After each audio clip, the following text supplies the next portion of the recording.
Welcome to notebook. শোনা যাচ্ছে? Good evening everyone. শোনা যাচ্ছে? একটু জানাবে কমেন্টে, তারপর আমি ক্লাস শুরু করছি। ঠিক আছে, এবার থাক। আচ্ছা, তাহলে আগের দিন আমরা কি পড়িয়েছিলাম না? বাজেট। বাজেট মিন্স বাজেট কিভাবে পার্লামেন্টে পাস হয়, এই বিষয়টা নিয়ে আলোচনা করছিলাম। এবং আলোচনা করতে গিয়ে বাজেটের অনেকগুলো স্টেপ বলেছিলাম। কি ছিল স্টেপগুলো একবার জাস্ট দেখে নেবো স্টেপগুলো কি ছিল। আচ্ছা, এক সেকেন্ড, পিপিটিতে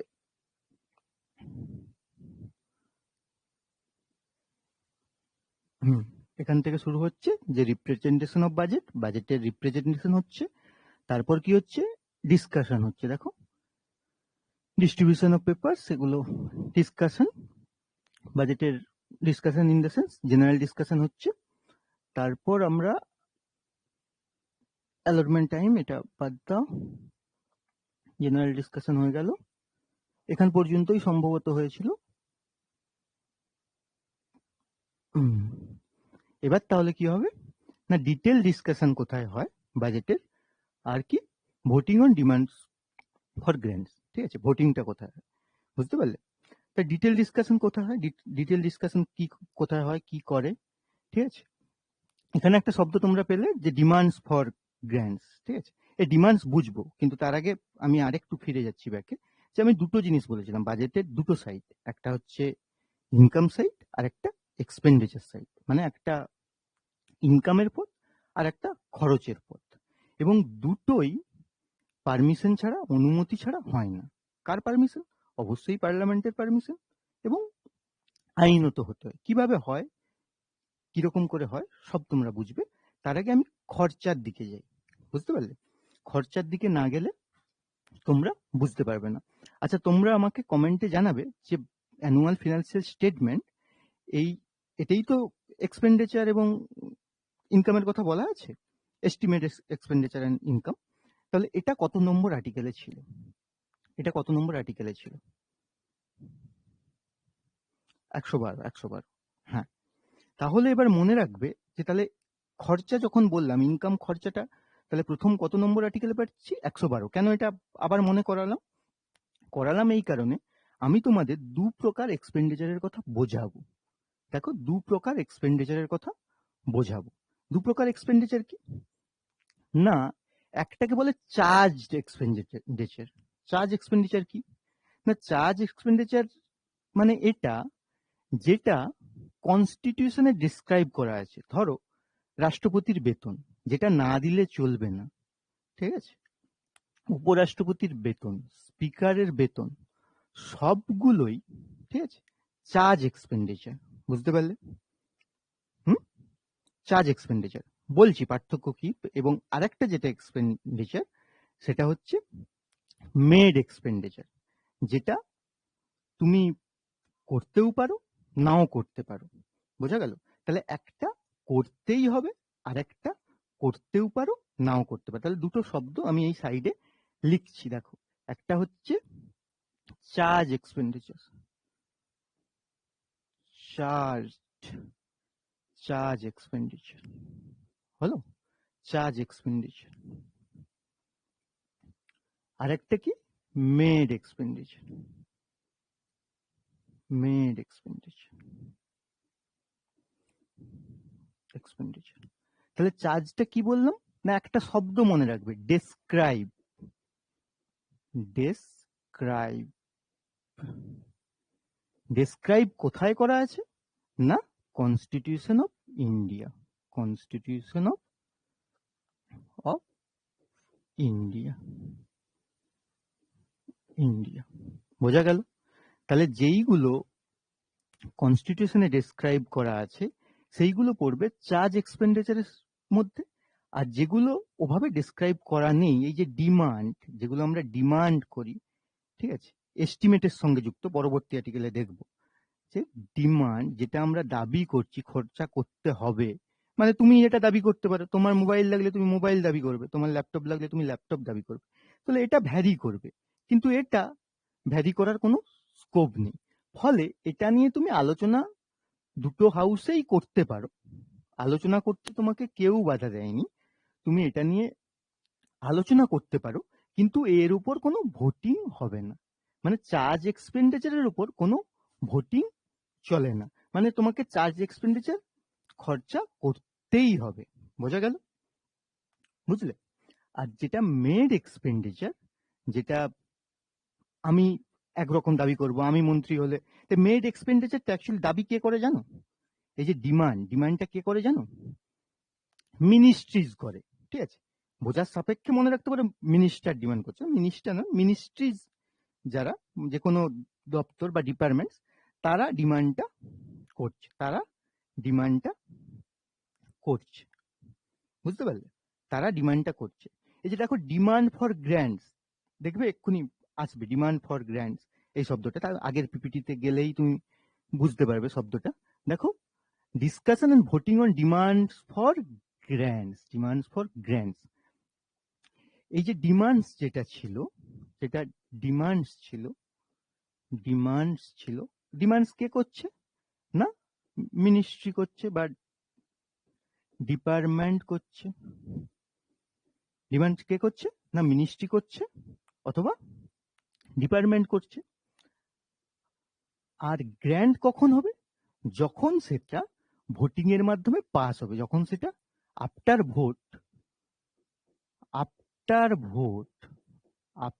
ভোট সেটা কি হয়ে যাবে? না হয়ে যাবে গ্র্যান্ট। এটা আগে একটু পরিষ্কার করে নাও।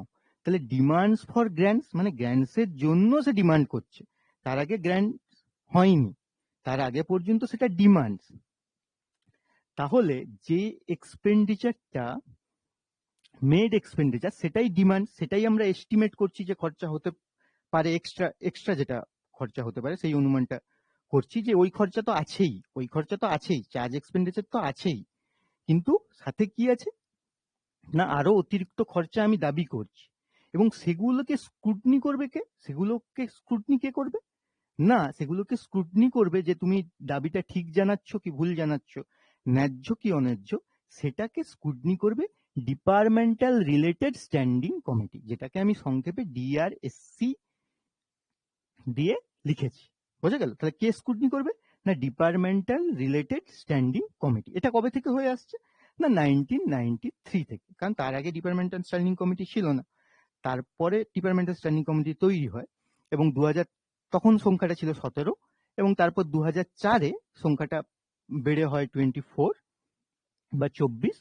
বুঝতে পারলে? সেই কমিটিগুলো এবং কি করবে ডিমান্ডটা ডিপার্টমেন্টাল ওয়াইজ, কিন্তু যেটা হোম মিনিস্ট্রি ডিমান্ড করেছে সেটার জন্য আলাদা রিপোর্ট করবে, একটা ধরো রেলওয়ে থেকে ডিমান্ড এসেছে সেটা আলাদা তারা রিপোর্ট তৈরি করবে, প্রত্যেকের জন্য কিন্তু আলাদা আলাদা ডিমান্ড হবে। এবং পার্লামেন্টে যখন ভোটিং হবে, পার্লামেন্ট ইন দ্য সেন্স শুধুমাত্র ভোটিং, মনে রাখবে শুধুমাত্র ভোটিং কিন্তু লোকসভাতে হবে, শুধুমাত্র ভোটিং কোথায় হবে? না এই যে দেখো voting on demands for grants, এই যে ভোটিংটা কোথায় হবে? না লোকসভাতে হবে। কখন হবে? যদি তার আগে রিপোর্ট দিয়ে দেয়। কে রিপোর্ট দিয়ে দেয়? না ডিপার্টমেন্টাল স্ট্যান্ডিং কমিটি রিপোর্ট দিয়ে দেয়। রিপোর্টটাও কিন্তু দুটো হাউসেই পাঠানো হয়, সেক্ষেত্রেও কোনো কনফিউজ রেখো না। শুধুমাত্র ভোটিং এর রাইট আছে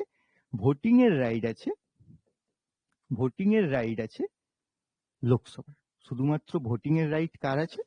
না লোকসভার। তাহলে এতক্ষণ পর্যন্ত আমরা কি কি জানলাম?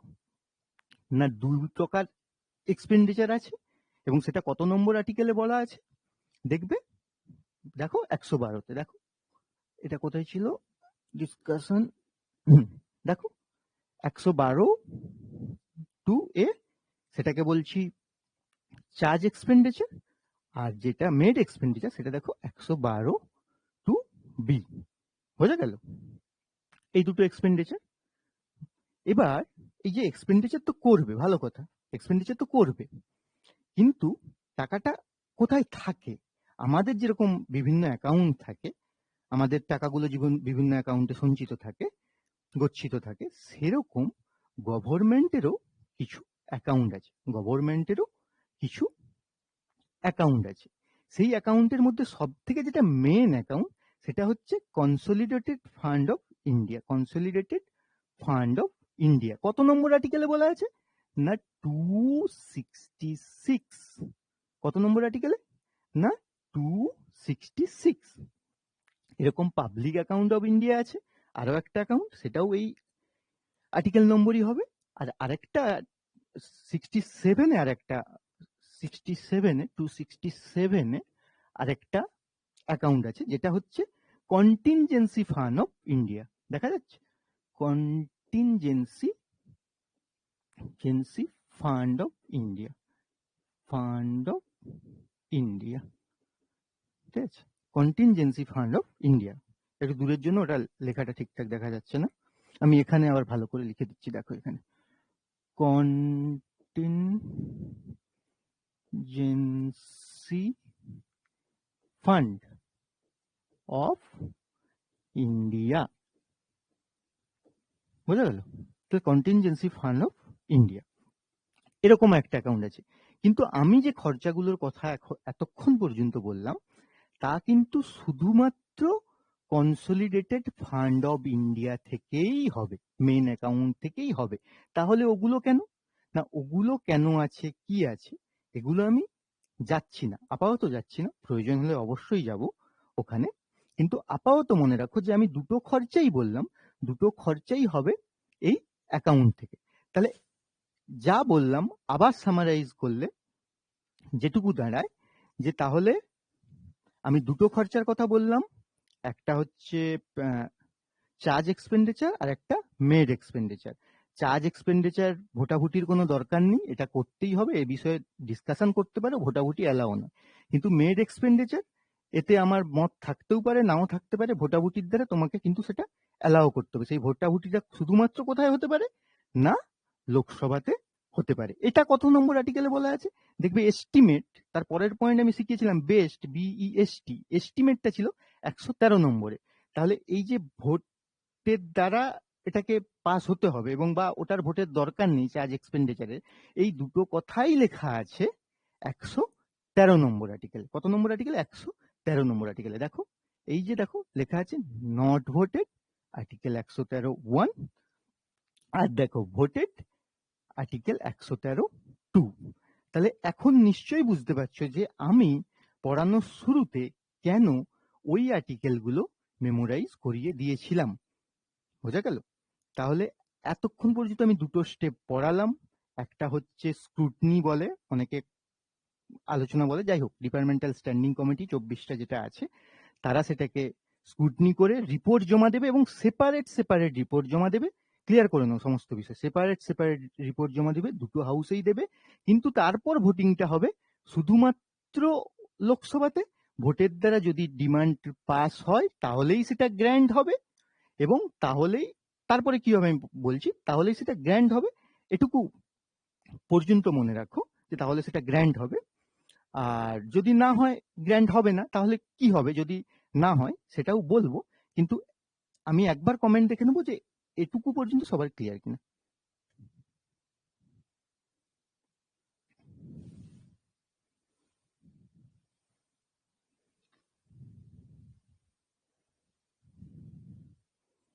আচ্ছা, চার্জ এক্সপেন্ডিচার শুধু স্যালারি নয়, ধরো গভর্নমেন্ট কেসে হেরে গিয়েছে, হেরে যেতে পারে, যে কারো বিরুদ্ধে, গভর্নমেন্টের বিরুদ্ধে কেউ কেস করতে পারে, গভর্নমেন্ট কেসে হেরে গেছে, তাহলে সেই ফাইনটাও কিন্তু চার্জ এক্সপেন্ডিচার, ওটা দিতেই হবে, মানে যেটা দিতেই হবে, কোনো কিছু ওয়ে নেই। ঠিক আছে, একটা ভাষা লেখা আছে ডেসক্রাইবড ইন কনস্টিটিউশন, ঠিক আছে, সেইগুলো সমস্ত কিন্তু চার্জের মধ্যে পড়ছে, এটা মনে রাখবে। এবং কিছু ব্যাপার আছে আমি তোমাকে বলি এখানে, ইন্টারেস্টিং একটা ব্যাপার, যে দেখো যেরকম দেশেরও কনসলিডেটেড ফান্ড আছে সেরকম স্টেটেরও কনসলিডেটেড ফান্ড আছে। এবার তোমাদেরকে ভুল করার জন্য এরকম কোশ্চেন একটা প্রায় দেয় যে গভর্নরের বেতন এর মধ্য থেকে কোন ফান্ড থেকে করা হয়। অপশন দিয়ে দিল consolidated fund of India, contingency fund of India, আর পাবলিক অ্যাকাউন্টস অফ ইন্ডিয়া, আর আরেকটা অপশন রাখলো কোনোটাই নয়। তোমরা একটু আনসার করো তো এটা হিন্টস পেয়ে গিয়েছো, তাও করো।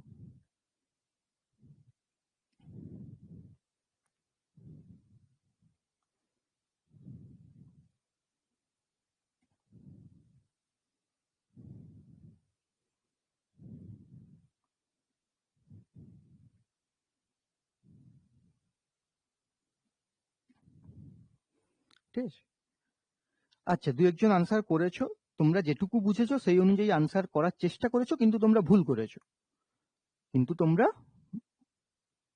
করেছো।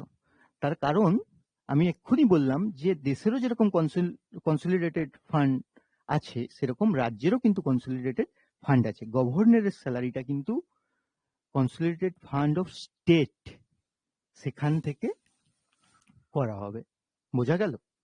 এই কনফিউশন গুলো তোমাদের হয় পরীক্ষা হলে, এবং সেটা আমি যতটা সম্ভব আমার সামর্থ্য অনুযায়ী সেটা ক্লিয়ার করার চেষ্টা করছি। তাহলে এখনো পর্যন্ত আমি এক্সপেন্ডিচারেই আছি, charge expenditure are made expenditure. তাহলে চার্জ এক্সপেন্ডিচার সম্পর্কে ক্ল্যারিটি তোমাদের নিশ্চয়ই একটু বেড়েছে, এবং তোমরা যদি চার্জ এক্সপেন্ডিচার কি মানে আরো কি কি পড়ে এর আন্ডারে, সেক্ষেত্রে তোমরা নোটসেও প্রোভাইড করা আছে, বইও দেখতে পারো। বলে দিলাম যে এই যে সরকার লোন নিয়ে থাকলে সেই লোনটা শোধ কিন্তু করতেই হবে, কারণ এর ক্ষেত্রে চার্জ ওটা কিছু করার নেই, সরকারকে করতেই হবে। ফলে ওটা নিয়ে কোনো তর্ক বিতর্কের অবকাশ নেই। আমি ধার নিয়েছি তার টাকা দিতে হবে না, বা আমি তোমার কাছে টাকা নিয়েছি তোমাকে সুদ দেবো বলবে সেটা দিতে হবে না, সেক্ষেত্রে গভর্নমেন্টকে দিতেই হবে। মানে সেগুলো সবই পড়ে যাবে চার্জের আন্ডারে। কিন্তু মেড যেটা হবে, যেটা এখনো করিনি আমি, কারখানা করব, সেই জন্য চাইছি টাকা, সেক্ষেত্রে সেটা মেড এক্সপেন্ডিচার গুলো মানে আমি আগামী বছরের জন্য যেহেতু চাইছি, সেটাতেই এস্টিমেটেড যে আমার এত খরচা হতে পারে, এরকম কে ডিমান্ড করছে? না, ডিমান্ড করছে হচ্ছে মিনিস্ট্রি। তাকে স্ক্রুটনি কে করছে? না, পার্লামেন্টারিয়ান কমিটি, যে ডিপার্টমেন্টাল রিলেটেড যে স্ট্যান্ডিং কমিটি গুলো আছে, স্ট্যান্ডিং কমিটি মানে ওগুলো পার্মানেন্ট কমিটি। ঠিক আছে, স্ট্যান্ডিং কমিটি কি, অ্যাডহক কমিটি কি, এগুলো তোমাদের আগামী ক্লাসে আমি বলবো, মানে এই বাজেট কমপ্লিট হওয়ার পর। ফলে এগুলো নিয়ে এত অধৈর্য হওয়ার কিছু নেই, কিন্তু মনে রাখো যে ওই কমিটিগুলো সেটাকে পর্যালোচনা করে, ঠিক আছে। এবং তারা কি করে আমি বারবার বলছি, কমিটির শুধু রোল, সে শুধু সাজেশন দিতে পারে, সে শুধু মত দিতে পারে, হ্যাঁ তুমি এরকম করো, এখানে এটা করলে ভালো হয়, এইটুকু পর্যন্ত বলতে পারে, এই অনুযায়ী সে রিপোর্ট দিতে পারে। কিন্তু করা না করা সেটা এক্সিকিউটিভ যারা মিনিস্ট্রিতে আছে তাদের ব্যাপার, বুঝতে পারলে? এবং সেটা যদি ভোটাভুটির দ্বারা পাস হয়ে যায় তাহলে তো ভালো ব্যাপার। এবার যদি না পাস হয় তাহলে কি হবে, বুঝতে পারলে? আমি একটা এস্টিমেট দিলাম যে আমার এত টাকা লাগবে, এটা ভোটিং হলো। এবার যদি না পাস হয় তাহলে কি অপশন আছে? প্রথম কথা, আমি রিজেক্ট করে দিতে পারি যে আমার লাগবেই না, মানে ওটা আমার পছন্দ না, ভোটে একদম খারিজ হয়ে গেল, এরকম হতে পারে। অথবা কি হতে পারে, মানে এর বিরুদ্ধে কি আনা হয় না, একটা জিনিস আনা হয়, সেই যে আগের দিন বলেছিলাম, দেখবে একটা শব্দ যে মোশন, কি আনা হয়? মোশন। পরের পেজ এতেই চলে যাচ্ছে। আচ্ছা, এটা লাগবে না এখন। অ্যাপ্রোপ্রিয়েশন, আচ্ছা মোশন কোথায় গেল, একটু টাইম নিচ্ছি। এক্সপেন্ডিচার, আচ্ছা যাই হোক, মোশন এখানে মেবি হয়তো পিপিটিতে অ্যাড নেই, চিন্তা করার দরকার নেই, আমি তোমাদের বুঝিয়ে বলছি, এটা ইরেজ করে দিই, এখানেই বোঝাচ্ছি।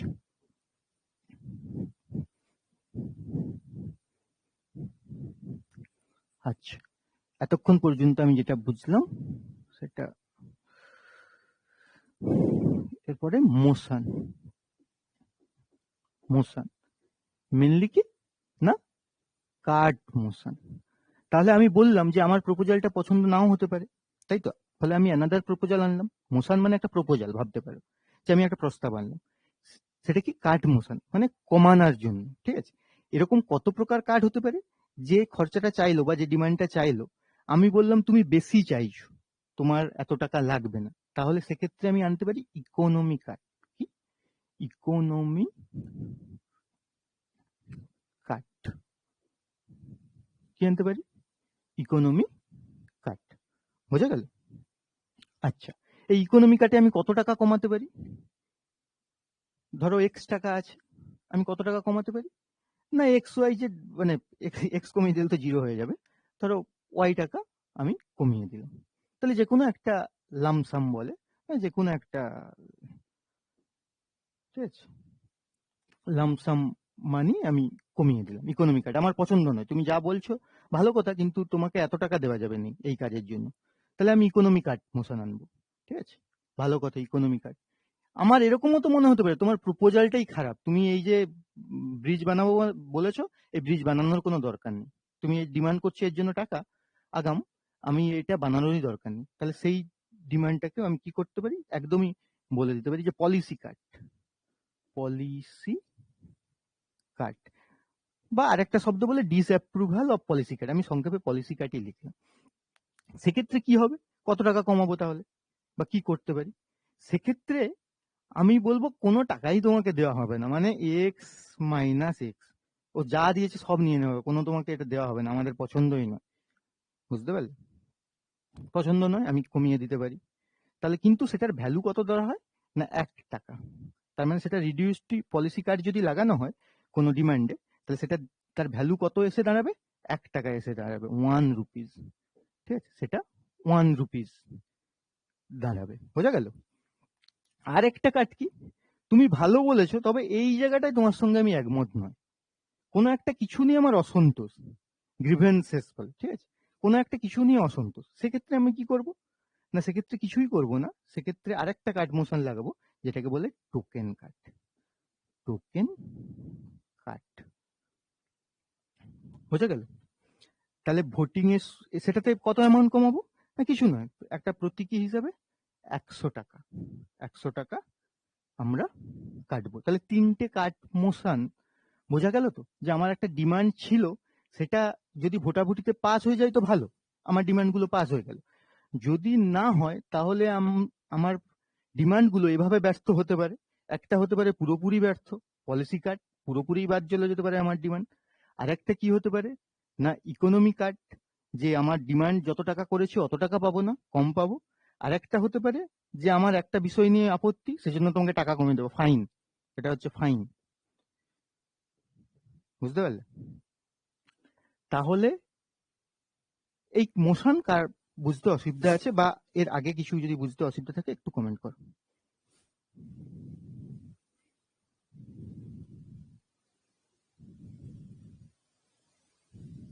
দেখো 1 টাকা কোথাও কমছে না, পুরো টাকাটাই পলিসিতে কেটে নেওয়া হচ্ছে, কিন্তু সেই কেটে নেওয়ার পর এটা জিরো হয়, তো মানে ম্যাথমেটিক্যাল হিসাবে এটা এক্স মাইনাস এক্স জিরো হওয়া উচিত, কিন্তু সেটাকে পলিটিতে প্রতীকী হিসাবে 1 টাকা বলা হবে, তুমি এটার জন্য 1 টাকা গ্র্যান্ট পাবে। এবার তুমি করতে পারো, তুমি ব্রিজ বানাবে বলেছো, আমি তোমাকে বলে দিলাম কোনো চাপ নেই, তুমি এটার জন্য 1 টাকা পাবে, ফলে 1 টাকায় তুমি কি ব্রিজ বানাবে, বুঝতে পারলে? ফলে এটা বিষয় নয়। এইবার তারপরে কি টোকেন কাটে কি বললাম, যে না তোমার পলিসি ঠিক আছে, কিন্তু এই জায়গায় আমার একটু আপত্তি, এই কৃষকদের সারের সারের জন্য তুমি ভর্তুকি দেবে না বলছো, বা যা কিছু আর কি, তোমার পলিসি আমার ভাল লাগছে না, আমি অসন্তুষ্ট, এই অসন্তুষ্টিটা প্রতীকী জানানোর জন্য 100 টাকা বলছি, মজা আছে, 100 টাকা, ঠিক আছে, সেটা হচ্ছে টোকেন কার্ড। এবার বোঝা গেল কি গেল না?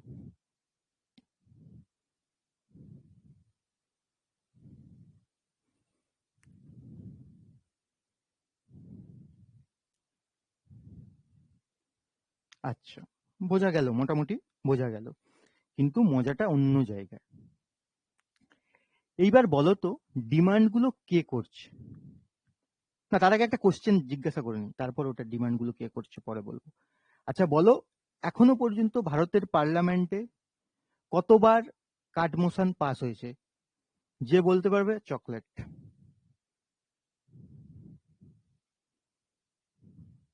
বলো,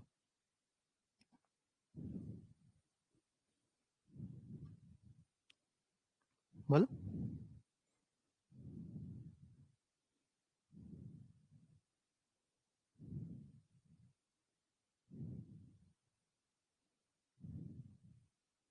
বাহ, কল্যাণ কুমার অধিকারী সঠিক উত্তর দিয়েছে, একবারও নয়। আচ্ছা, এবার এ কেন একবারও নয় বললো, এ তো নিশ্চয়ই জানে, বাকিদেরকে আমি বুঝিয়ে দিই। দেখো, আমাদের পার্লামেন্টে একাধিক পার্টি থাকে, তার মধ্যে একটা পক্ষ থাকে রুলিং পার্টি, আর একটা পক্ষ থাকে অপোনেন্ট। বোঝা গেল? রুলিং মেজরিটি বলেই তো তারা রুলিং। বোঝা গেল কি গেল না? রুলিং মেজরিটি বলেই তো তারা রুলিং। তাই তো? আচ্ছা, তাহলে রুলিং মেজরিটি বলেই যদি তারা রুলিং, বাজেট আনছে রুলিং পার্টি, তাদের পলিসি তারা আগে থেকেই ঠিক করেছে, সেটা পার্লামেন্টে যখন পেশ হবে লোকসভাতে, তখন কি সেটা পাল্টে যাবে? পাল্টে যাবে না। এবং পাল্টে যাবে না যেহেতু, ফলে এদের ভোটটা সবসময় বেশি হবে এবং বাজেট মানে ওই স্টেজে অন্তত পাস হয়ে যাবে, মানে ডিমান্ডগুলো গ্র্যান্ড হয়ে যাবে, মানে ডিমান্ডগুলো ফেল হওয়ার কোনো চান্স নেই। যদি ইনকেস ফেল হয়ে যেত, রুলিং পার্টি এনেছে কিন্তু দেখা গেল রুলিং পার্টি ভোটে হেরে গেছে, তখন কি হবে না? তখন বুঝে যাবে যে তাহলে রুলিং পার্টির আর সমর্থন নেই। সঙ্গে সঙ্গে অপোজিশনরা কি আনবে না, no confidence motion. No confidence confidence motion, যেটা এনে সরকারকে ফেলে দিবে, মানে অনাস্থা যাকে বলে, no confidence motion. No confidence motion এনে সরকারকে তারা ফেলে দেবে। ফলে ডিমান্ডস গ্র্যান্ড না হওয়া মানে গভর্নমেন্টও গ্র্যান্ড হলো না, ও গভর্নমেন্ট ফেল হয়ে গেল। আগেও একবার বলেছিলাম যে বাজেট ফেল মানে গভর্নমেন্ট ফেল, বলছিলাম না তুলনা করে যে বিএ ফেল, সেরকম যে বাজেট ফেল মানে গভর্নমেন্ট ফেল। বোঝা গেল? হুম, তাহলে এটা হওয়ার কোনো চান্স নেই, সেই কারণে এতদিন কিছু ঘটেনি। এই তো বাবা সহজ কথা, এগুলো আমি মুছে দিচ্ছি, ঠিক আছে?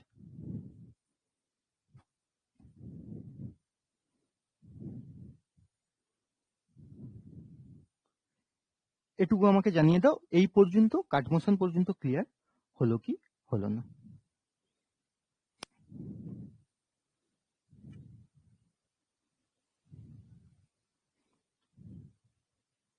আচ্ছা, কাঠমোশন পর্যন্ত ক্লিয়ার হয়ে গেল। তাহলে আমরা কটা ধাপ পেরিয়ে এলাম? স্ক্রুটনি করে নিল ডিপার্টমেন্টাল কমিটি, তারা সেপারেট রিপোর্ট জমা দিয়ে দিল দুটো হাউসেই, তারপর সেটা ভোটিংও হয়ে গেল। তার মানে ভোটিং হয়ে যাওয়া মানে আমি যে মেড এক্সপেন্ডিচার বলছিলাম,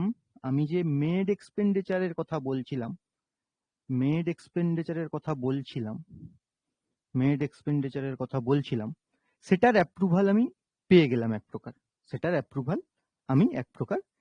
গেলাম কিন্তু আমাদের তো শুধু এই এক্সপেন্ডিচারটা হলে চলবে না, আরেক ধরনের খরচাও আছে, যেটা আমি আগে বলেছিলাম, ঠিক আছে, যেটা 112তে বলেছিলাম। তাহলে 113 এক্সপেন্ডিচার হলো, কিন্তু 112 যে এক্সপেন্ডিচার, মানে 12তে দুটোই বলা আছে, আমি 12 ইন দ্য সেন্স বলছি যে চার্জ এক্সপেন্ডিচারটা যেখানে বলা ছিল ফার্স্ট, তাহলে সেই চার্জ এক্সপেন্ডিচার তার কি হবে? দেখো, ওই যে সিনেমাটা মনে আছে কি যেন, গ্যাংস অফ ওয়েসেসপুর, তো সেখানে একটা বোধহয় সিন ছিল যে পুছনা চাইয়ে না, সবকিছু ঠিক আছে কিন্তু পুছনা চাইয়ে না। সো তাদের নিজেদের বাজেট পাস হবে, সবই ঠিক আছে, কিন্তু জিজ্ঞাসা করতে হবে, কাকে জিজ্ঞাসা করতে হবে? হুম, এরপর আর একটা বিল এনে সেটা পাস করাতে হবে। কোনো টাকা আমরা মানে আইনত ছাড়া নিতেও পারবো না আর খরচাও করতে পারবো না। সেই যে টাকা খরচের পারমিশন, ঠিক আছে, সেই টাকা খরচের permission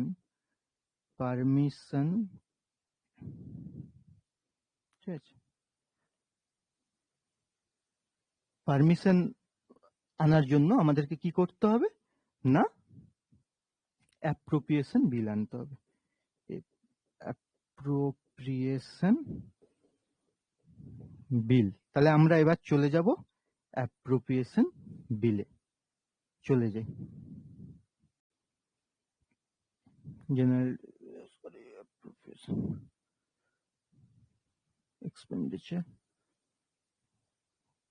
exceptional supplementary appropriation bill, বোঝা গেল? তাহলে এবার আমরা আসবো অ্যাপ্রোপ্রিয়েশন বিলে।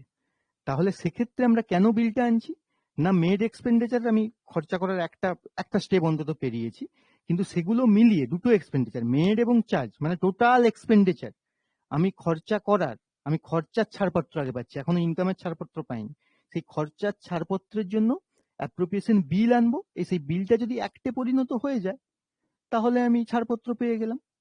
আর এই অ্যাপ্রোপ্রিয়েশন বিল কত নম্বর আর্টিকেলে বলা ছিল না, 114 নম্বর আর্টিকেলে।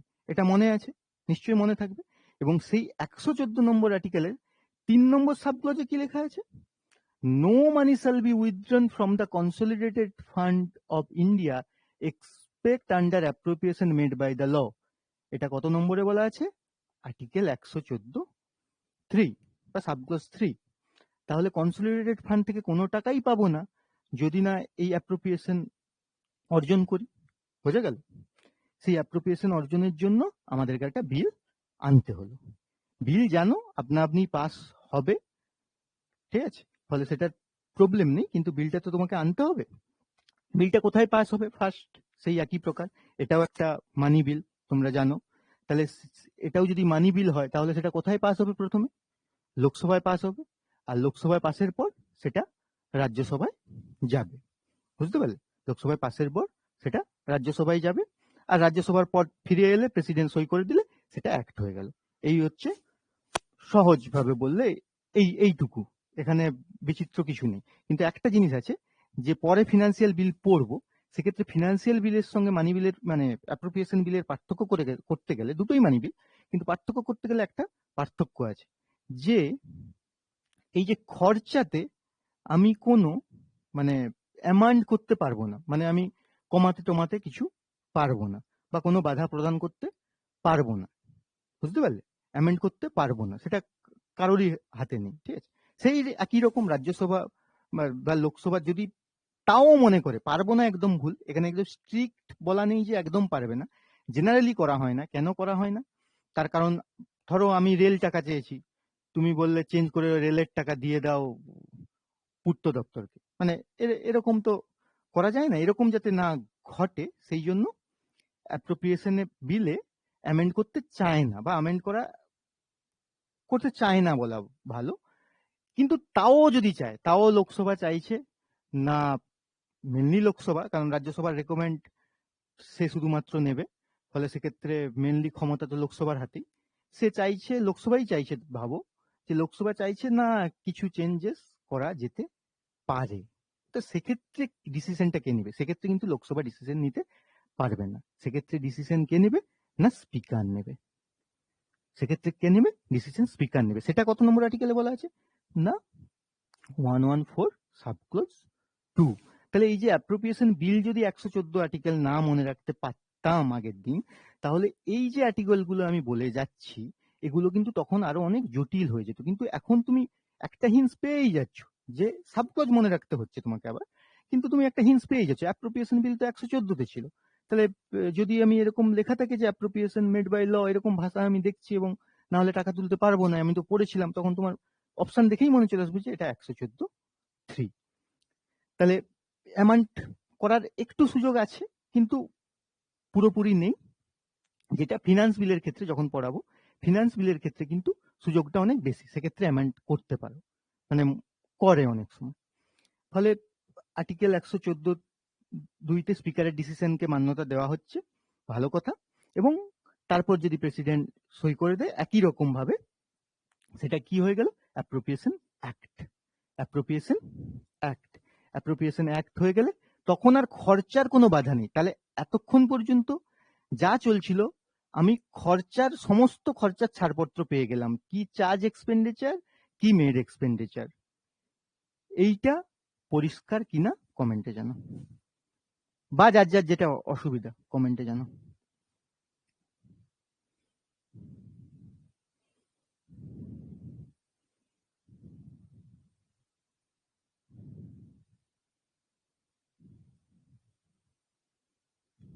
একশো চোদ্দ দুইটা আরেকবার, ঠিক আছে, 114(2) আরেকবার বলছি, কোনো অসুবিধা নেই, বুঝলে? আচ্ছা, আমি ফার্স্টে বললাম এটা অ্যামেন্ড করা যায় না, ফার্স্টে এরকম একটা কমেন্ট বললাম, ঠিক আছে। তখন তুমি বিদ্রোহ করলে, কেন যাবে না কেন যাবে না, ঠিক আছে, যেতেই তো পারে, কি এমন স্পেশাল, যেতেই পারে, সব যায়, এটা যাবে না কেন, এরকম তর্ক করে অনেকে। তখন আমরা বলি কি, আচ্ছা ঠিক আছে, আমাদের কারো মত হবে না, আমরা সাধারণ এমপি, আমাদের যে হেড হয়ে বসে আছে স্পিকার, ও যদি বলে যে এটা চেঞ্জ করব, আমি করে দিতে পারি, আর আমার কোনো আপত্তি নেই, তোমার সঙ্গে ঝগড়া করে আমার কোনো লাভ নেই, ও যদি বলে আমি করে দেবো। এবার সেটা হচ্ছে কত নম্বর আর্টিকেল এই কথা লেখা আছে, স্পিকার যদি বলে করতে পারে না, সেটাই লেখা আছে 114(2) আর্টিকেল, মানে 114 সাবক্লজ 2 এই আর্টিকেলে বলা আছে। এবার পরিষ্কার কি পরিষ্কার না?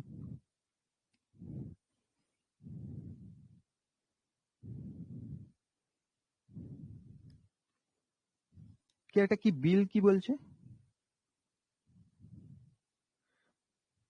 আচ্ছা, অ্যাপ্রোপ্রিয়েশন বিল কি?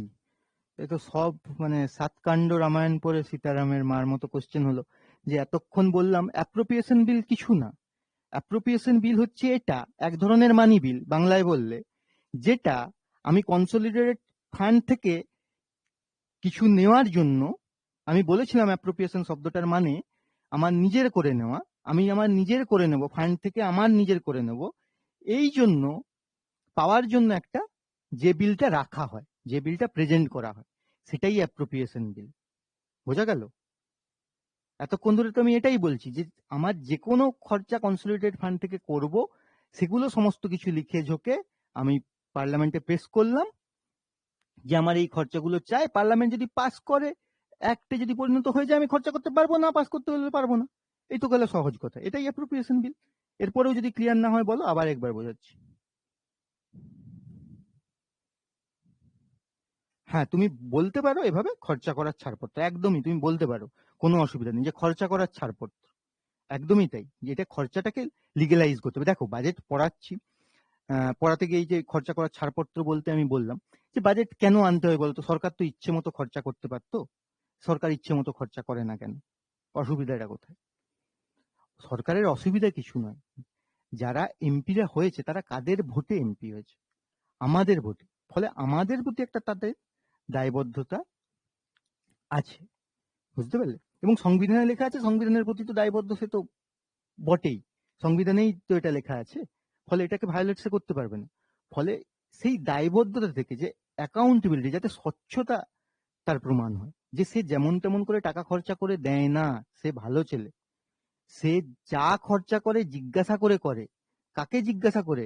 পার্লামেন্টে জিজ্ঞাসা করে, বুঝতে পারলে? এবং সে আইনত করে, সে নিয়ম মেনে করে, ল হলে তবেই করে। ল কখন হয় না, প্রেসিডেন্ট সই করলে তবে ল হয়। বোঝা গেল? তাহলে সে ভালো ছেলে, সে তাই বাজেট আনে, না হলে তার দরকার ছিল না যেমন তেমন খরচা করতো, বুঝতে পারলে? ফলে অ্যাকাউন্টেবিলিটির একটা প্রশ্ন তো আছেই, এবং খরচা করে কিন্তু এক্সিকিউটিভরা, মনে রাখো, এটা ব্যাপারটা ক্লিয়ার করে নাও। এক্সিকিউটিভ মানে তারা মন্ত্রী টন্ত্রী, তারা তো খরচা করছে, কিন্তু বাকি আরো অনেক আছে, মন্ত্রী টন্ত্রী, মন্ত্রী নয়, মানে যারা আরো এমপিরা আছে, তারা কিন্তু সাধারণ, তাই তো? ফলে তারা খরচা করছে, এরা কিছু করতে পারছে না, বসে আছে, এরা তো আহ, ভালো দেখবে না, তারা এই জন্য মনিটর, তারা এরকম দেখছে ঠিকঠাক খরচা করছে কিনা, টাকা টাকা কোথাও মেরে টেরে নিচ্ছে নাকি। এই যে ব্যাপারের জন্যই কিন্তু এই দরকার, এটা অ্যাপ্রোপ্রিয়েশন অ্যাক্ট দরকার, বা বাজেট পেশের দরকার। যদিও তাদের ক্ষমতা একটু কম, কারণ তারা ক্ষমতাই নেই, তো তারা তো বেশিরভাগটা কিসে বসে আছে? অপোজিশনে বসে আছে। বা যে ধরো মন্ত্রী হতে পারেনি, বিক্ষুব্ধ, সেও বসে আছে, খর একবার বাজে খরচা, আমি এক্ষুনি গিয়ে অমিত শাহের কান ভাঙিয়ে দেবো। বোঝা গেল? তাহলে এই হচ্ছে বিষয়, যে এই অ্যাকাউন্টেবিলিটি। দেখো, এই যে পার্লামেন্টের কমিটি যখন বলছিলাম, ডিপার্টমেন্টাল রিলেটেড পার্লামেন্টের কমিটি, একটু বলে নিই এখানে, ওখানে দেখবে যে 31 জন সদস্য থাকে, 31 জন সদস্য থাকে। 31 জন সদস্যের মধ্যে থাকে 21 জন থাকে লোকসভা থেকে, আর 10 জন থাকে রাজ্যসভা থেকে, 10 জন থাকে রাজ্যসভা থেকে। তাহলে 21 জন, 31 জনের মধ্যে 21 জন থাকছে লোকসভা থেকে, 10 জন থাকছে রাজ্যসভা থেকে। তাহলে সেক্ষেত্রে কিন্তু এই যে দেখো, অপোজিশনের লোকও কিন্তু আছে, বুঝতে পারলে? সব সময় যে, এবং এক্ষেত্রে তো কোনো মিনিস্টার থাকতেই পারবে না, মানে স্কুটনি সে নিজে পাস করে কি নিজে স্কুটনি করবে? আমি নিজের খাতা নিজে দেখি, সেরকম দেখি না। ফলে তারা পার্লামেন্টারিয়ান, কিন্তু তারা মিনিস্টার নয়, তারাই কিন্তু এরকম থাকে। আরেকদিন উদাহরণ দিয়েছিলাম কি না দেইনি বোধহয়, এই যে যেমন পাবলিক অ্যাকাউন্ট ফান্ড, এরকম কোনো নিয়ম নেই। পাবলিক অ্যাকাউন্ট ফান্ডের চেয়ারম্যান জেনারেলি বিরোধী থেকে করা হয়, বিরোধী থেকে, অপোনেন্ট থেকে, রুলিং থেকে করা হয়নি। কারণ পাবলিক অ্যাকাউন্টের বিষয়, আমি যদি সব ওই হবে না, তো বিরোধীকেও দেখাতে হবে, যে এই জন্য মেনটেনের জন্য চেয়ারম্যান হেড করে রেখে দেওয়া হয় বিরোধীর। এটা কিন্তু কনভেনশন, এটা রুল নয়। কালকে আমি মনে করলাম চেঞ্জ করে দেবো, চেঞ্জ করে দিতে পারি, কারণ এটা আমার হাতে আছে, বুঝতে পারলে? এটা কনভেনশন। 1967 পর্যন্ত রুলিং পার্টির লোকই থাকতো, তারপরে সেটা চেঞ্জ হয়ে গেছে ওই পাবলিক অ্যাকাউন্টের ফান্ডের ক্ষেত্রে। সেই রকম তাহলে দেখো, এই যে বাকিরা মনিটর করছে বিষয়টাকে, এক্সিকিউটিভরা তাদের মতো ডিমান্ড করে যাচ্ছে, হয়তো মানে ক্ষমতায় থাকার জন্য তাদের সেটা সহজে পাস হয়ে যাচ্ছে, কিন্তু সহজ তবু হচ্ছে না। তাতে ডিসকাস হচ্ছে, এই যে ডিসকাস কেন হচ্ছে, তর্ক হচ্ছে, পলিটিক্যাল ক্রিটিসিজম হচ্ছে, এই যে কার্ড মোশন গুলো বললাম না, অ্যাকচুয়ালি এর পারপাস এইটুকু, যে আমি শুধু বাধা প্রদান করতে পারি, কোনোদিন সাকসেসফুল করতে পারবো না। তবু বাধাটা তো দেওয়া দরকার, তুমি খারাপ করছো এটুকু দেখিয়ে দেওয়া দরকার। আমি তোমাকে খারাপ থেকে আটকাতে হয়তো পারবো না, কারণ তুমি বেশি ক্ষমতাবান, বুঝতে পারলে? কিন্তু তোমাকে ধরিয়ে দেওয়ার জন্য আমি আছি। এই যে তারা আছেন, এই যে অ্যাকাউন্টেবিলিটি, এই যে তারা আমাদের প্রতি, এই যে টাকা কার কাছ থেকে নেবে? পাবলিক থেকেই ট্যাক্স নেবে। টাকা টাকা তো আর কনসোলিডেটেড ফান্ডে এমনি চলে আসেনি। কনসোলিডেটেড ফান্ডের মূল উৎস কি টাকার? না, সেটা হচ্ছে আমাদের ট্যাক্স। তাহলে আমাদের ট্যাক্স যদি তার মূল উদ্দেশ্য হয়, টাকা যদি আমাদের হয়, তাহলে সেটা খরচা করার জন্য আমাদেরকে পুছনা চাইয়ে না? আমাদেরকে বলতে কাকে বুঝবে? না, আমাদের যারা রিপ্রেজেন্টেটিভ তারা তারা কোথায় আছে? না পার্লামেন্টে। সেই পার্লামেন্টে সেটা যদি পাস হয় তবে খরচা করতে পারে। আর রুলিং পার্টি কেন করতে পারছে? তারা আমাদের জনমত নিয়ে গিয়েছে, তাদের ক্ষমতা কেন বেশি? কারণ আমরা তাদেরকে বেশি ক্ষমতা দিয়েছি, বুঝতে পারলে? একটা সিম্পল জিনিস একটু মনে রাখবে, তোমাদের পার্লামেন্ট আমি প্রথম থেকে শুরু করিনি, যে পার্লামেন্টের কটা পার্ট, কম্পোনেন্ট বলো তো? পার্লামেন্টের কটা কম্পোনেন্ট?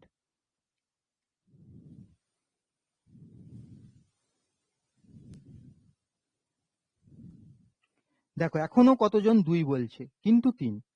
ঠিক আছে, দু একজন তো অনেকে তিন বলছে, তাদের ধন্যবাদ।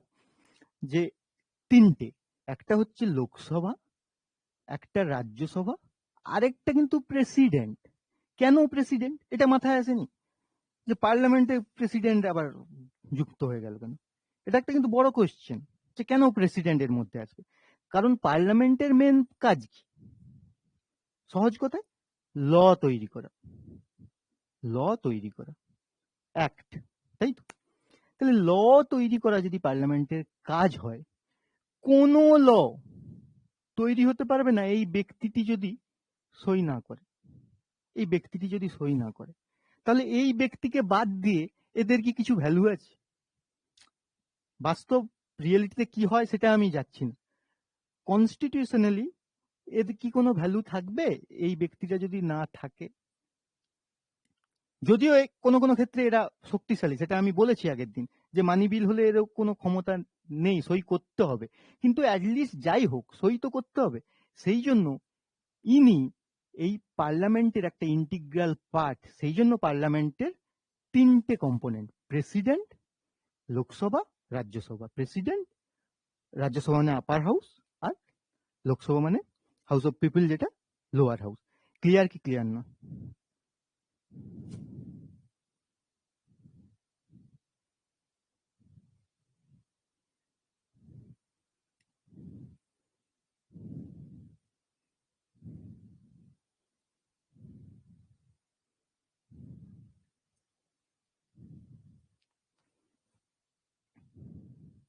আচ্ছা, তাহলে মোটামুটি ক্লিয়ার হলো যে অ্যাপ্রোপ্রিয়েশন বিল, অ্যাপ্রোপ্রিয়েশন অ্যাক্ট হয়ে গেল, আমি খরচার পারমিশন পেয়ে গেলাম। কিন্তু খরচার পারমিশন পেলে তো হবে না, আমাকে ইনকামের পারমিশনও পেতে হবে। সেই ইনকামের মূল উৎস ট্যাক্স। সেই ট্যাক্স প্রভিশন গুলো কোথায় থাকে? না, এই ট্যাক্স নেওয়ার পারমিশনের জন্য আমরা আরেকটা বিল আনি, ঠিক আছে? সেটা হচ্ছে ফিনান্সিয়াল বিল। সেটা কি বিল? না, ফিনান্সিয়াল বিল। বোঝা গেল কেন আনতে হয়? দেখো, 265 একটা কথা লেখা আছে, 266 আগে বলেছিলাম, আর্টিকেল 265 একটা কথা বলা আছে, কি না, কোনো আইন ছাড়া, আইনি পথ ছাড়া আমি কারো কাছ থেকে কোনো টাকা মানে ট্যাক্স হিসাবে নিতে পারি না। এটা এখানে হয়তো দেওয়া নেই, দেখছি দেওয়া আছে কিনা। আচ্ছা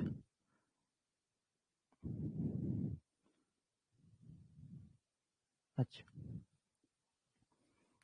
নন ভোটিং, আচ্ছা সিকিং ফর, না আগেরটা দেখি স্কোপ, হ্যাঁ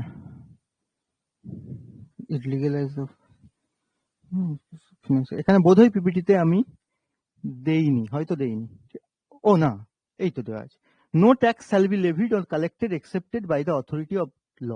ল ছাড়া, আইনত ছাড়া আমি কোনো ট্যাক্স নিতে পারি না। ফলে সেই জন্য আমাকে ফিনান্স বিলও আনতে হবে ইনকামটা করার জন্য। কনসলিডেটেড ফান্ডে টাকাটা কোথা থেকে আসবে, তার জন্য ফিনান্স বিল আমাকে পাস করাতে হবে। বোঝা গেল? আর ফিনান্স বিলের সঙ্গে ওই যে অ্যাপ্রোপ্রিয়েশন বিলের পার্থক্যটা ওই এক জায়গায়। ফিনান্স বিল আমি চাইলে অ্যামেন্ড করতে পারি সহজেই, ঠিক আছে, রিজেক্ট করতে পারি, রিডিউস করতে পারি, যা কিছু করতে পারি, বুঝতে পারলে? কিন্তু ও ক্ষেত্রে হয় না। এবার এক্ষেত্রে ফিনান্সিয়াল বিল থেকে তাহলে কি কি মনে রাখবে না, এটা একটা ট্যাক্স প্রপোজাল মনে রাখবে, ঠিক আছে। এটা কখন ইন্ট্রোডিউস করা হয়, আগের দিনই পড়িয়েছিলাম যে জেনারেল যখন ওই যে বাজেট প্রেজেন্টেশন হলো সেই তারপরেই কিন্তু ফিনান্স বিল ইন্ট্রোডিউস করিয়ে দেওয়া হয়। করিয়ে দেওয়া কেন হয়, কারণ 1931 এর একটা অ্যাক্ট অনুযায়ী এটা 75 দিনের মধ্যে পাস করাতে হবে। তাড়াতাড়ি না ইন্ট্রোডিউস করালে, পাস করাতে যদি দেরি হয়ে যায় তাহলে তো বিলটা ফেল হয়ে যাবে না, মানে বাজেট ফেল হয়ে যাবে।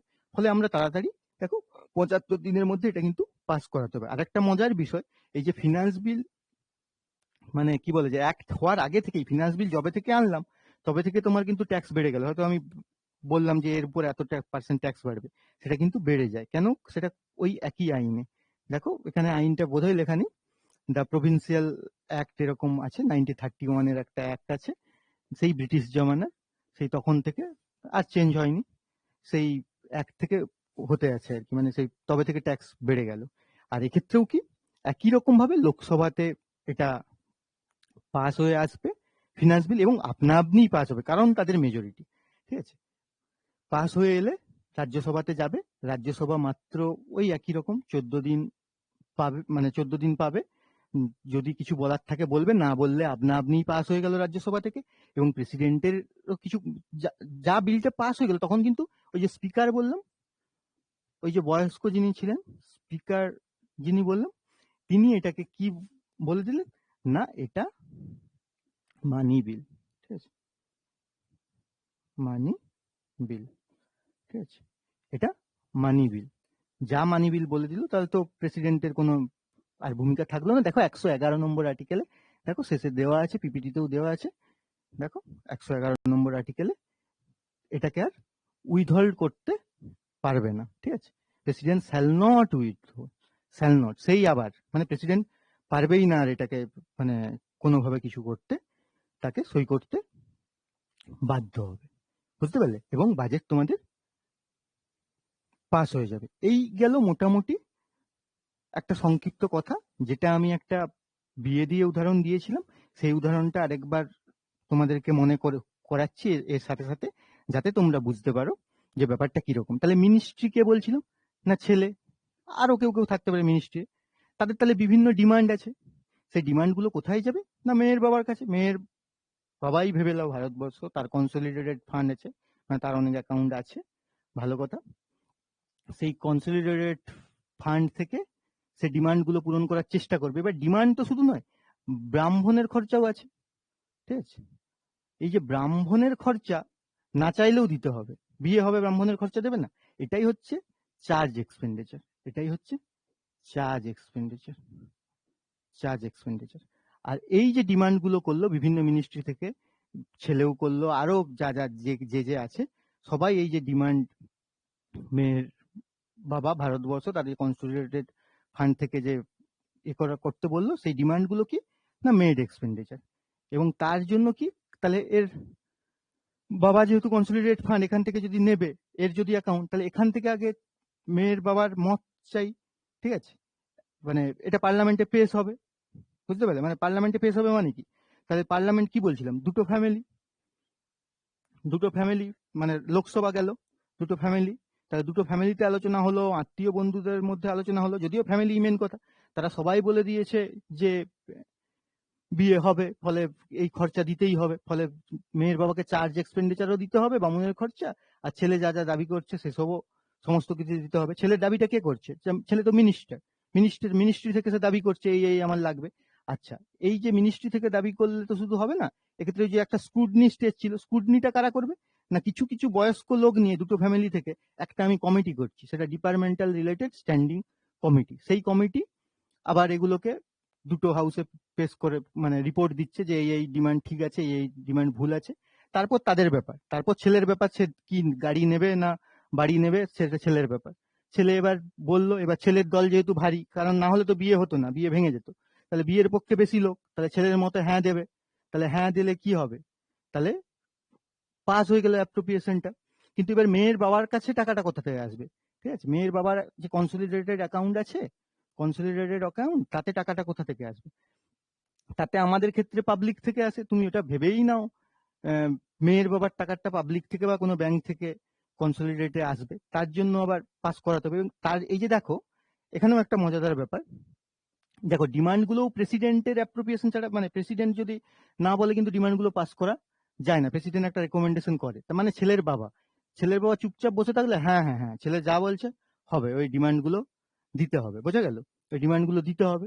ফলে ছেলের বাবার যেমন মত ছিল, আবার যখন এই যে চার্জ এক্সপেন্ড সমস্ত কিছু খরচাও করবে মেয়ের বাবাকে, মানে যখন খরচা করতে বাধ্য আর কি, সেক্ষেত্রেও আবার ছেলের বাবার সই লাগছে, প্রেসিডেন্ট সই লাগছে, হ্যাঁ হ্যাঁ হ্যাঁ সবকিছু ঠিক আছে বলে একটা সই করে দিল।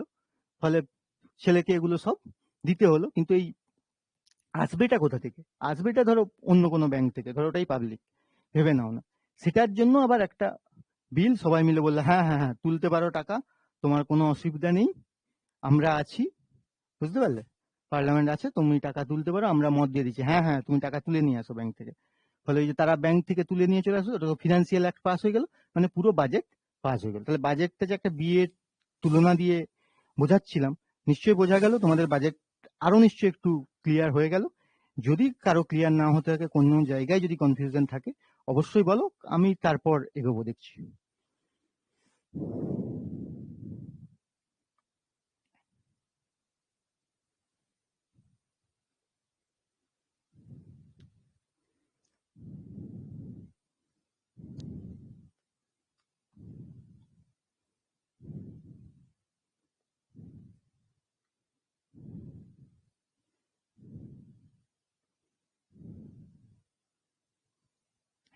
আচ্ছা, মোটামুটি ক্লিয়ার আছে, কার ক্লিয়ার নেই সেটা বলো। যার ক্লিয়ার হয়ে গেছে তো ভালো ব্যাপার, আমিও বুঝলাম। কিন্তু কারো যদি মনে হয় এরপরেও ডাউট থেকে গিয়েছে, আমি বুঝতে পারছি না কি হলো না হলো, ঠিক আছে, বুঝতে পারলে?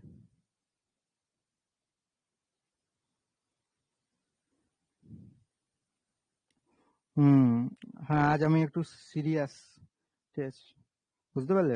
মুড ভালো নেই, অন্যদিন মজা করবো, ঠিক আছে? আচ্ছা,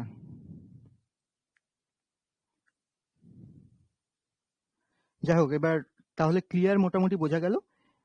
কত টাইম হয়েছে একটু বলো তো, বলো, তারপর আমি তাহলে নেক্সট পোর্শন শুরু করব, কারণ না হলে ক্লাস এখানে এন্ড করতে হবে। এখনো 6-7 মিনিট আছে, ঠিক আছে? আচ্ছা ঠিক আছে, 6-7 মিনিট আছে যখন, একটু জিনিস একটু করিয়ে দিই। তাহলে কি বলছিলাম, যে অ্যাপ্রোপ্রিয়েশন ছাড়া আমি টাকা নিতে পারবো না, যতক্ষণ না হচ্ছে অ্যাপ্রোপ্রিয়েশন ছাড়া টাকা নিতে পারবো না। সেই অ্যাপ্রোপ্রিয়েশনের জন্য কি কি দরকার আমি ইরেজ করছি। অ্যাপ্রোপ্রিয়েশনের জন্য কি কি দরকার দেখো, তোমাদের আবার মনে থেকে যাবে, আবার সামারাইজ করে দেবো, ঠিক আছে? আবার সামারাইজ করে দেবো, দেখো মনে চলে আসবে। তাহলে অ্যাপ্রোপ্রিয়েশনের জন্য আগে আমাকে কি করতে হবে? ডিসকাস করতে হবে, ডিসকাস করতে হবে, ঠিক আছে? স্ক্রুটনি করতে হবে, স্ক্রুটনি করতে হবে, ঠিক আছে? আর কি করতে হবে? ডিসকাস করতে হবে, স্ক্রুটনি করতে হবে, আর ভোটও করতে হবে, ভোটও করতে হবে। তাহলে 3টা স্টেপ, ডিসকাস করতে হবে, স্ক্রুটনি করতে হবে, ভোটও করতে হবে। ডিসকাস করবে departmental related standing committee, discuss করবে both house, both house, report জমা দেবে বোথ হাউসে, আর ভোট হবে শুধুমাত্র লোকসভায়, এটাই এতক্ষণ ধরে, এত সহজ কথা এতক্ষণ ধরে বোঝালাম। যাই হোক, তাহলে ভোট হবে লোকসভায়। তাহলে এটা ছাড়া এবং তারপর পাস হলে, মানে সেটা অ্যাক্ট হলে, অ্যাপ্রোপ্রিয়েশন অ্যাক্ট হলে, সেটা আমি তবেই আমি খরচা করতে পারবো, এরকম একটা বলেছিলাম আগে। কিন্তু মজা হচ্ছে যেটা, যে বাজেট, ধরো ঘটনাচক্রে তুমি ভেবে নাও, আগে যেটা হতো 28শে ফেব্রুয়ারি বাজেট পেশ করছি, ভেবে নাও 28শে ফেব্রুয়ারি বাজেট পেশ করছি, ধরো ওই দিনই আমি ফিনান্স বিলও করে দিলাম ইন্ট্রোডিউস। তাহলে ফিনান্স বিল ইন্ট্রোডিউস করে দিলেও, আচ্ছা, তাহলে সেটা পাস হতে মোটামুটি কতদিন লাগবে না, এদিন পাস, তারপর 2 দিনের গ্যাপ, 3 দিনের গ্যাপ ধরো, তাহলে ধরো ডে 1 প্লাস 2 or 3, ঠিক আছে, যোগটা আমি করবো না, তোমরা করবে, যোগ করো, ঠিক আছে। তারপরে কি হলো, 3-4 দিন ধরে জেনারেল ডিসকাশন হলে প্লাস 3 or 4, ঠিক আছে। তারপরে কি হলো, 3-4 সপ্তাহ ধরে তারা রিপোর্ট বানালো, 3-4 সপ্তাহ, এটা 3-4 উইক, মানে 12, কতদিন, 12 কি 3 উইক, মানে বাবা অঙ্কও ভুলে গেছে, 3-7 21, তোর 4 উইক হলে মানে 28 থেকে 21 থেকে 28 দিন, ঠিক আছে, 25 দিন আমি লিখতেছি, 25, মাঝামাঝি একটা লিখলাম, 25 দিন। আচ্ছা, তারপরে এবার 26 দিনের মধ্যে ভোটিং কমপ্লিট করতে হবে, কতদিনের মধ্যে, 26 দিনের মধ্যে ভোটিং কমপ্লিট করতে হবে, কারণ একটা টাইম আছে নির্দিষ্ট, ঠিক আছে, ভোটিং কমপ্লিট করতে হবে। তাহলে এই 26 দিনের মধ্যে না কমপ্লিট করলে আবার হবে না, আবার টোটাল 75 দিনের মধ্যে ফিনান্স বিল পাস করাতে হবে। মোটামুটি এই এতদিনে কত দিন চলে গেছে, এবার এটা তুমি বল। তারপর তো ফিনান্স বিল পাস করতে যদি 2 দিনও লাগে, আমি ধরে নিলাম, ঠিক আছে, তাহলে কতদিন টোটাল হচ্ছে বলো, যোগটা বলো, আমি যোগ করতে পারবো না। আচ্ছা, অ্যাপ্রক্স 59 দিন বা 60 দিন। তাহলে ফেব্রুয়ারিতে আমি শুরু করছিলাম, তাই তো, তাহলে মানে ধরো মার্চ মাসে, তাহলে মার্চ মাস চলে গেল, ঠিক আছে, এপ্রিল মাসও চলে গেল, এই দেখো মজা। কিন্তু এপ্রিল থেকে তো আমার খরচার হিসাব আমি করে রেখেছি, এপ্রিল মাস যদি চলে গেল এই সব করতে করতে, ঠিক আছে, তাহলে আমি এপ্রিল মাসের খরচা চালাবো কি করে, মুশকিলে পড়ে গেলাম। তখন একটা প্রথা চালু হলো, যেটাকে বলা হচ্ছে ভোট অন অ্যাকাউন্ট। তুমি যেতে পারো সেই পেজে, আমি পেজে নিয়ে যাচ্ছি, যেতে পারো পেজে, পেজ লাগবে না, ভোট অন অ্যাকাউন্ট, দাঁড়াও, ভোট অন অ্যাকাউন্ট, দেখবে 116 নম্বর আর্টিকেলে আছে, দেখো, vote on account, Voda 116 number article. সেটা কি হবে, এবার ভোট অন অ্যাকাউন্ট কি জিনিসটা আমি বলছি। তাহলে আমি পারবো না, তাহলে ওই মাসের খরচা চালাবো কি করে। তখন বললো, আচ্ছা ঠিক আছে, তোমাকে 2 মাসের খরচা আমি ওইসব ভোটাভুটি স্কুটনি ফুটনি কিছু করতে হবে না, লোকসভায় সবাই বললো ওটা পাস, অ্যালাও, মানে এরকম একটা কনভেনশন হয়ে আসছে যে ওটা অ্যালাও, ওটা তুমি 2 মাসের খরচা নিয়ে নাও।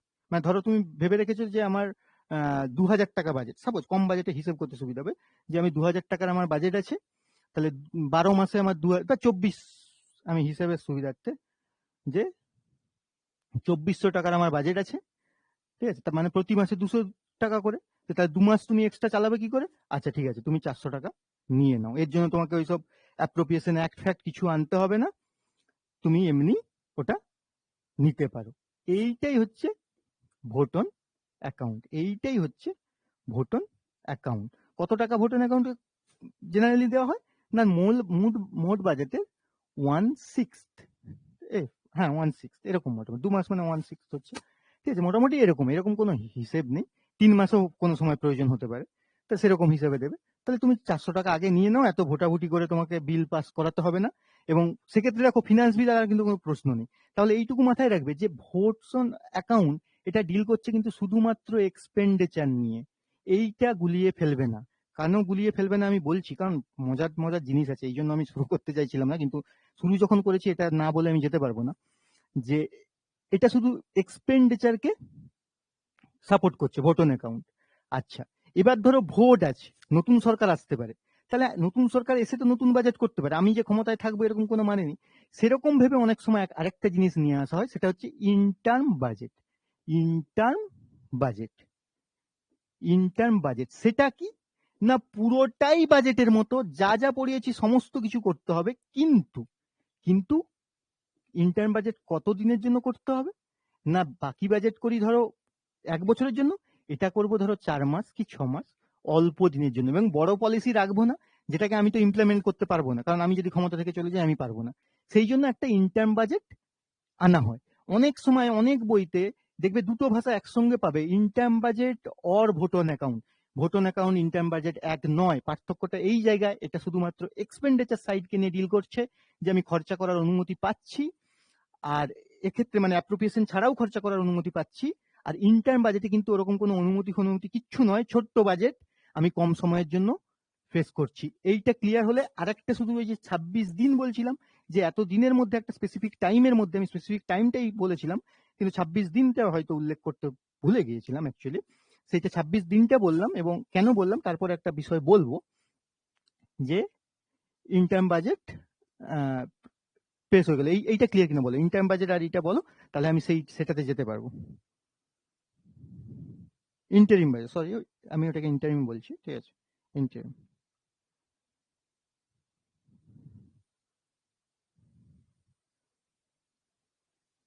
ক্লিয়ার, একদম ক্লিয়ার।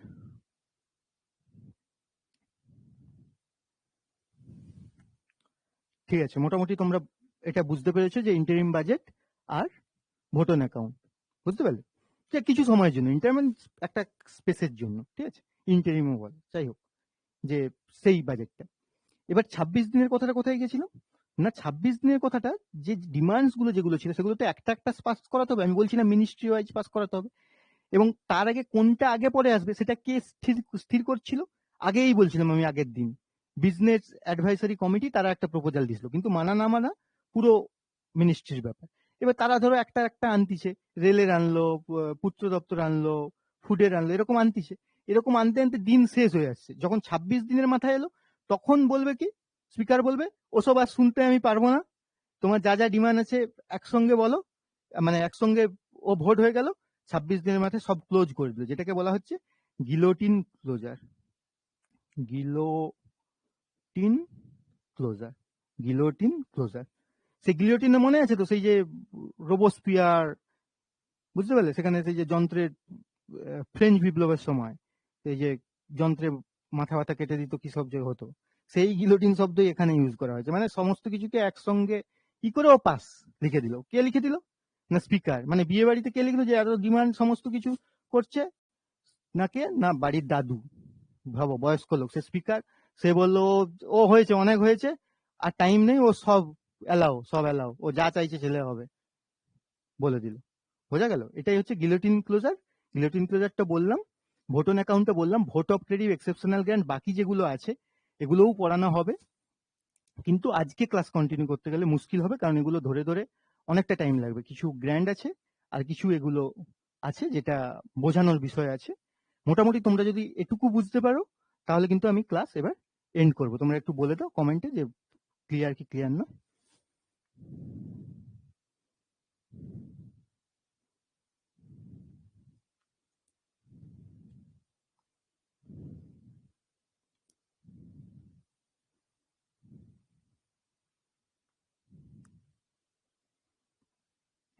আচ্ছা, মোটামুটি তোমাদের ক্লিয়ার, এটুকু আমি বুঝতে পেরেছি। যদি ক্লিয়ার না হয়, কারণ বাজেটের আরেকটা ক্লাসও আমাকে করতে হবে, কারণ এখানেও কিছু জিনিস আছে, তবে তোমাদেরকে একটা হোম ট্যাক্স দিয়ে দিলাম।